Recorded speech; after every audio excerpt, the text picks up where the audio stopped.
यह बात जब की है जब मोटू पतलू दोनों छोटे थे। वह दोनों एक साथ एक ही घर में रहा करते थे। दोनों साथ में खाना खाते और दोनों साथ में ही सोते। मोटू पतलू के घर के सामने एक घर था। उस घर में एक बूढ़ी दादी रहा करती थी। लेकिन कुछ समय बाद दादी की मौत हो जाती है, क्योंकि दादी बहुत बूढ़ी हो चुकी थी और दादी मरने के बाद एक चुड़ैल बन जाती है। क्योंकि दादी ने अपने पूरे जीवन में कभी कोई धर्म पुण्य का काम नहीं किया। एक दिन रामू अपनी पत्नी गोली से बोलता है, गोली, तुझे पता है मोटू पतलू के घर के सामने वाली दादी मर चुकी है और वह एक चुड़ैल बन गई है। फिर गोली बोलती है, हाँ जी, मुझे पता है। बेचारे मोटू पतलू दोनों कैसे रहते होंगे। वह दोनों बहुत नादान है। कभी वहाँ चले गए तो उनको वह मार देगी। उधर मोटू पतलू से कहता है, पतलू, तुम्हें पता है मुझे बहुत डर लग रहा है, क्योंकि कल रात को तुम्हारे सोने के बाद अपने गेट की जोर जोर से बजने की आवाज आ रही थी, लेकिन मैंने डर के कारण गेट नहीं खोला। फिर पतलू बोलता है, मोटू, तुम मेरे होते हुए डरो मत। कल रात को चुड़ैल ने तुमको परेशान किया ना। अब देखो, मैं चुड़ैल को नहीं छोड़ूंगा। आज ही उसके घर जाकर उसको मार दूंगा।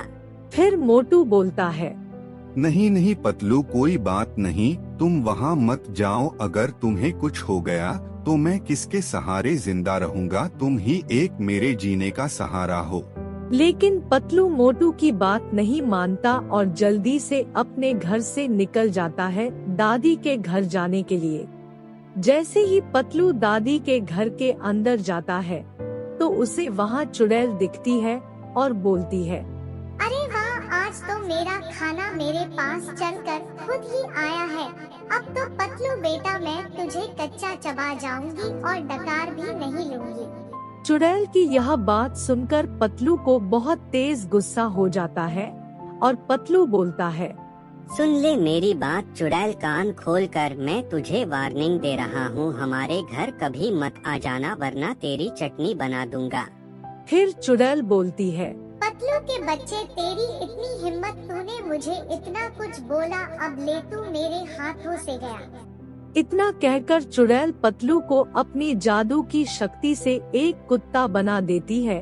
तो पतलू बहुत तेज चिल्लाता है, मोटू मुझे बचाओ, मोटू मुझे बचाओ। उधर मोटू को पतलू के चिल्लाने की आवाज सुनाई देती है।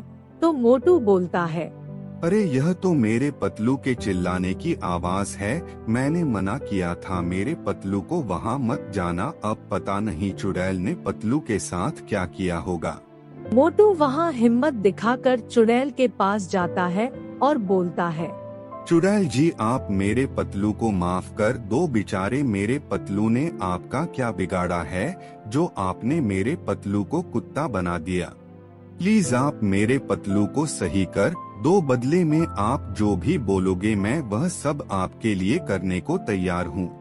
फिर चुड़ैल बोलती है, मोटू, मुझे तुम्हारी दोस्ती देखकर बहुत दया आ गई और तुम वैसे भी मेरे पड़ोसी हो। तुम बस मेरे लिए इतना सा कर दो, मेरी बॉडी को तुम जला दो तो मेरी आत्मा को शांति मिल जाएगी।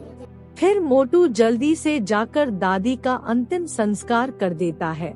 तो इधर पतलू अपने आप सही हो जाता है और दादी की आत्मा को शांति मिल जाती है।